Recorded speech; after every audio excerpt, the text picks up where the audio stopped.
బ్రహ్మోత్సవం బ్రహ్మాండ నాయకుని బ్రహ్మోత్సవం బహురూపధారునికి బ్రహ్మోత్సవం శ్రీభూసతులతో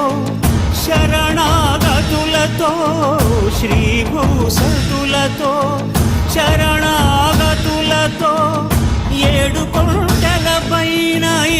చక్కగా బ్రహ్మరూపునికి